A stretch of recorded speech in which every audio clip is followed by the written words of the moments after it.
Hello, my name is Stacy Wright, and I would like to welcome you to the Designing for Wildfires training series presented by the Federal Emergency Management Agency's Building Science Disaster Support Program. This is part 2 of Module 2 by the Marshall Fire Mitigation Assessment Team, or MAT, and continues our focus on community planning. In this training series, the MAT hopes to expand knowledge of wildfire vulnerabilities in the built environment at different scales, from the community and neighborhood level to the subdivision and individual lot scales, and discuss resources and best practices. This training is part 2 of Module 2 in a series that includes 5 modules. Darlene Reaney and Amelia Pluto will guide you through this second part of this module. Okay, so we just touched on a number of concepts to help address some particular challenges around lower density housing footprints. And now we'll shift to more higher density housing developments and other types of sites. So in this case, now we're in the scenario where we have multiple buildings that are close in close proximity together and maybe share the same parcel.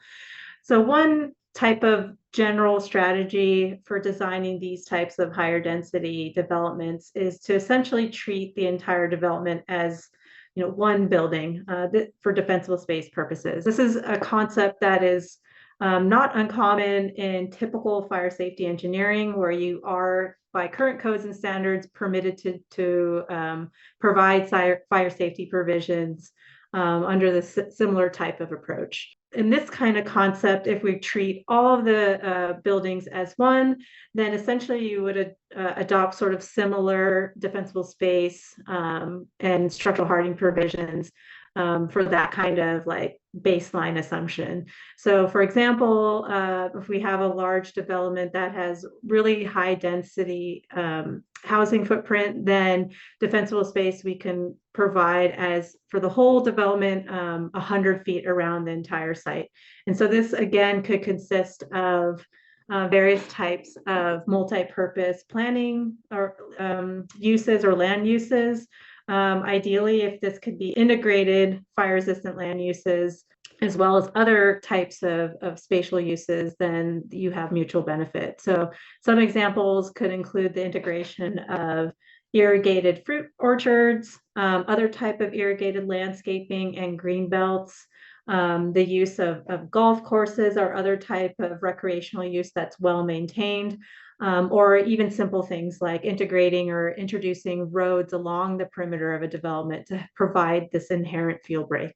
So in addition to having this communal or common defensible space that goes all the way around a development site that is consisting of higher density spaces between structures, because we have this inherent vulnerability now with buildings close together, we also want to introduce some structural hardening measures that goes above and beyond what you may find in current codes and standards. And this really is intended to help limit that structure to structure fire spread concern that we also touched on earlier with lower density housing that may have closely spaced buildings.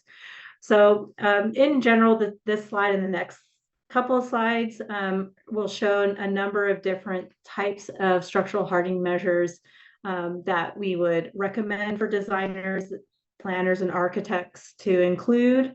Where we have bolded text is the new kind of recommendations that has come out of the Marshall Fire through the FEMA MAP program. So some examples, just more specifically, so in addition to having Class A roofing and bird stopping that you would typically find for certain types of roof construction, integrating in a metal drip edge is one specific kind of detail that's important to limit ember intrusion at this sort of edge of line detail of the roof. For vent covers, instead of having either the kind of standard 1/4 of an inch or 1/8 of an inch wire mesh, is to implement an even finer mesh at 1/16 of an inch, or use approved and flame resistant vents throughout. We do recommend in this condition to have 1-hour fire resistant exterior wall assemblies, particularly where the properties or the buildings are less than 30 feet to another building or to a property line. Otherwise, introducing non-combustible or ignition-resistant siding materials with use of also non-combustible insulation would be recommended. As previously mentioned, where we have close buildings, minimizing the number of openings, particularly on the aspects where we have less than 30 feet of separation. Obviously that's possible where we have new developments, but where we have existing developments, introducing fire rated openings or having metal shutters that can help limit glass breakage and then ultimately ember intrusion or structure fire spread via those openings. Next slide. So here's some additional measures that can also be introduced. So the standard kind of double pane or tempered laminated glazing. If there's decking that is combustible, to replace it with non-combustible decking. So this would be the case for any kind of non-structural attachment to a building, including patios and balconies. As mentioned earlier, for the lower density condition, in this case, for the higher density, extending that zone 0 from 5 to now 10 feet out, whether that's ember resistant zone or going fully to a non-combustible zone around the structures. So that would be, essentially having no vegetation at all and having more like pavers and gravel in the immediate zone around each building. One, I guess, multi-hazard concern there is just to make sure that whatever kind of if you have a non-combustible zone, is to make sure that we integrate in drainage design so that we don't cause water damage issues by introducing in this wildfire hazard mitigation. So some other measures are listed here. Many of these are, again, found within existing WUI codes and standards. So you can go ahead and refer to those, but we did want to list them here. We're going to shift now to talking about access, egress, and evacuation planning. Both road infrastructure and evacuation planning are key components at the neighborhood and community scales in high wildfire-prone settings. It's important that people are able to evacuate during a major wildfire safely and quickly, and that first responders can effectively gain access to conduct emergency operations. This is a key issue because most road networks are designed for average use conditions and aren't designed for total evacuation scenarios and simultaneous egress and first responder access. Some of the typical vulnerabilities that are observed are a limited number of exits from a development or neighborhood, that these exits aren't separated or independent from one another, that there may be long travel distances or travel times to get to primary routes, and that exits or roads may have limited capacity. So the following guidance provides recommendations for planning appropriate wildfire access and egress for new subdivisions. This slide is just to highlight that access and egress and evacuation challenges have been major components in some of the recent devastating wildfires, including the 2018 Wolseley fire and the 2023 Maui wildfires. There are planning needs for access and egress at different scales, the neighborhood or subdivision scale, as well as the community scale, and there are some different considerations that need to be taken into account at those different scales. So at the neighborhood scale, there is some prescriptive guidance that exists around planning for access and egress. This is largely found in IFC Appendix D and includes information about the number of access and egress points. So for example, when you have more than 30 dwelling units, there should be at least 2 exits. And then there's guidance around how those exits should be separated. So not less than half the length of the maximum overall diagonal dimension of the area. So that's what's illustrated in this figure. For example, if you have 1,000-foot diagonal dimension of this neighborhood, those 2 access or egress points should be at least 500 feet apart from one another. Other considerations include dead end travel distances. So how far must be traveled to get from a subdivision to a primary road based on the number of dwelling units, how the acceptable distance varies. So if you have more than 60 dwelling units, 800 feet and then less than 40 units, 5,280 feet or 1 mile. Where 2 or more routes are needed, they should be spaced sufficiently so that both routes are not blocked simultaneously by a single fire. And then these specifics will depend on the wildfire setting and the surrounding terrain and the hazard environment. So it's important to consult with the local fire authority for additional and location-specific detail. Shifting to the community scale and thinking about the capacity of the broader transit network for evacuation, there's currently no prescriptive guidance at any scale. And so wildfire evacuation modeling is typically needed in order to evaluate a variety of factors, such as the impact of both total and phased evacuation scenarios on the transportation network, what will occur under various wildfire scenarios. So wildfires of different intensity, duration, and wind direction will all have different impacts. The impact on broader community road network and capacity. So the impacts of a wildfire evacuation can spread far beyond the exact location where a wildfire is occurring. Social behaviors and vulnerable populations should be included in models. And there's a variety of social behaviors that we see during evacuations that are important to be considered. And evaluating the potential need and the potential use of shelter-in-place or temporary evacuation points to reduce congestion on the transportation network is also important to model. So it's crucial in planning a new subdivision and thinking about how a subdivision fits in to the broader community to prepare for sufficient evacuation capacity or alternative people management strategies. Another key consideration is typical fire department access. So there is some general guidance, but local fire authorities should be consulted with to understand the specifics of their fire vehicle access requirements. Sample requirements will include things like minimum width, so perhaps 20 feet, a minimum clearance height, typically 13 feet and 6 inches, but again, that can vary. And then we'll point you towards referring to Appendix D of the local IFC edition as amended for further requirements.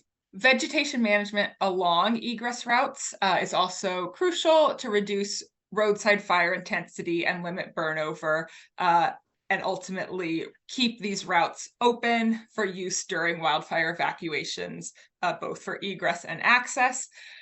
So there should be a minimum 10-foot horizontal buffer on either side of all major access and egress routes. And this minimum distance can go upwards of 50 or 100 feet, depending on the fuel that is present on those roadsides. And we recommend consulting with a wildfire specialist for detailed guidance and best management practices and maintaining healthy landscapes based on location-specific information. Some sample roadside treatments, and again, these will vary depending on what the specific fire hazards, topography, and ecological needs look like, but one or a combination of treatments may be needed, and these are things like canopy thinning, clearing of surface and ladder fuels. And so at the top here, we see roadside treatment for shrub and grasslands in steep terrain. And at the bottom is treatment of timbered forests along a ridgeline. So 2 different ecosystems, 2 different topographies, and those treatments look different. So in addition to thinking about access, egress, and generally evacuation, road infrastructure for a community or neighborhood during a wildfire, we also have to think about a number of other critical infrastructure facilities and systems that are not only essential for how we can better respond during a wildfire event, but also recover in the long term. And these systems oftentimes are not only a potential source of ignition for a wildfire, but are also very vulnerable to being exposed to fire conditions. And since they do play a critical role in the long-term operation, health, and livelihoods of a community or region, they're important for us as planners and designers to make sure that we are protecting them sufficiently.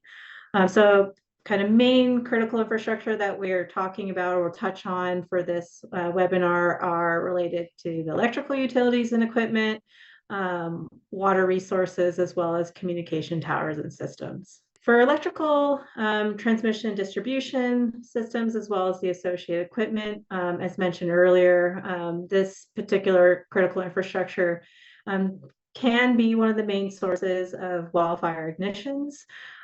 They are also, in addition to being potential sources, can be quite vulnerable to damage from the thermal exposure from fire threats, particularly because they tend to be located more outside of urban development or suburban development and in the wildlands. In most cases, there are limited codes and standards to help inform wildfire resiliency planning for these type of facilities. California has introduced some regulations and guidance to help inform long-term management and mitigation efforts, and other states are following in due course. But for the time being, there is still a limited amount of regulatory framework for helping to inform protection to these types of systems. There are many ways to increase resiliency for electrical utilities. Some can include, grid hardening measures or simply undergrounding the equipment and lines. Certainly including vegetation management practices around the equipment to help prevent various types of faults, whether it's to grow in, lean in, or fall in vegetation around the equipment. And then other types of grid operations, such as the use of fast trips or the monitoring of faults, as well as integrating, well thought out and planned power outages in the event that there are extreme weather conditions that can make utility systems more vulnerable to ignition during those events and then causing wildfires. So some example references are NFPA 1, the CPUC in California also has some guidance and general orders, as well as Energy Safety or Office of Energy Safety Infrastructure in California has some detailed guidance that can help support, especially large-scale utilities, on how better to comprehensively think about mitigating against the risks and hazards of wildfires introduced by their systems. So another critical infrastructure system to think about or just understand the potential issues and ways in which we can help increase resiliency is around water supplies and the associated infrastructure. Obviously, water supplies are important not only for helping to fight fires, structure fires, as well as wildland fires during the event, but they're also critical for long-term livelihoods and recovery of impacted communities. So being able to protect these systems for both of those services are important aspects of our role as designers. They're oftentimes overlooked in terms of providing sufficient protection, and they oftentimes get impacted quite immediately or quite early on in wildfires, whether it's due to thermal impacts to the actual storage or infrastructure, or even to the associated pump systems that help provide pressure for those infrastructure. And so some ways in which we can help increase the resiliency of these types of facilities is to, at a minimum, provide 30 feet of brush clearance around tanks and pump houses. There's some guidance on that in NFPA 1, and certain local jurisdictions have their own. There may be some value, depending on the property, to have independent water supplies and systems beyond whatever is provided by the water district or municipality. But certainly, depending on what the needs are, we recommend coordinating with local fire departments to better understand what their supply requirements are and any kind of hydrant placement standards that they may have beyond what's typical for general building fire safety. So the last critical infrastructure that we also need to think about is communication towers and systems. These are typically lost quite early on in the fire, again, because of where they're spatially located. They're typically out in the open wildland space and oftentimes located at on top of ridge lines, which tend to be the most hazardous location from a topographic perspective for fires. And then since they also serve as the main source for not only emergency response communication, but also public communication, they do serve an essential role during a wildfire event, but also just on the sort of day-to-day livelihood of being able to communicate. So some simple ways in which we can help increase resiliency of these types of systems, or at least be aware of them if we have, you know, some of these facilities in proximity to a new development, is to provide anywhere from 30 to 100 feet of hardscaping or brush clearance for communication towers and equipment. Again, there's some guidance that exists within NFPA 1 and NFPA 1140 along how to better protect these types of systems. But as always, you know, consulting with local fire authorities for any specific requirements or guidance and best practices in the specific jurisdiction or for the specific kind of topographic features is also recommended. And so now we're gonna move in to discussing some resources. So one of the first things the MAT does during its work is look at existing resources. And in the wildfire space, there's a variety of really great resources that you may or may not already be aware of. So there's a variety from APA, including the 2019 report 594 for planning the wildland-urban interface. If you're a planner and haven't read that one already, consider that your homework after today's webinar. The National Fire Protection Association, or NFPA, also has a variety of helpful resources available. And there are other knowledgeable groups putting helpful information out there for planners and designers, as well as residents, including the National Wildfire Coordinating Group, the Community Wildfire Planning Center, the State of California, including the Governor's Office of Planning and Research. So if you're new to wildfire planning and resilience concepts, there are lots of helpful resources out there to get you up to speed on other important things to consider. And lots of these organizations are continuing to put out new information and new resources. So they're good names to keep an eye on. We also want to highlight some of the existing WUI codes, standards, and guidance. So there are building codes and standards available from the International WUI Code, CBC Chapter 7A, and NFPA 1140. There are guidance documents, for example, the NIST hazard mitigation methodology, research from organizations including IBHS and academic institutions, and then a variety of programs such as Firewise and Ready, Set, Go that also have very helpful guidance, plannings and policy documents, including the ones we just highlighted from APA, and then a variety of things available at the local level. So things like local ordinances, guidance, and tools that are specific to certain places. So in terms of planning elements, where does wildfire resilience fit? It's involved everywhere. And it's true not only for wildfire, but for other hazards like flood and earthquake. So planners, we need to do our best to make sure that we're thinking about hazard, risk, and resilience during the development and implementation of all plans. We need to recognize that hazards have an impact on everything from housing to transportation to zoning, capital improvements, and how we think about and plan for the future of our communities. We must take extra care to integrate resilience concepts into all of our plans at the community level, and also make sure that these plans don't contradict each other, but instead integrate resilient thinking into our daily decision making. I also want to point you to the Marshall Fire MAT, which produced the MAT report, as well as 7 other documents, and those can all be accessed from this link.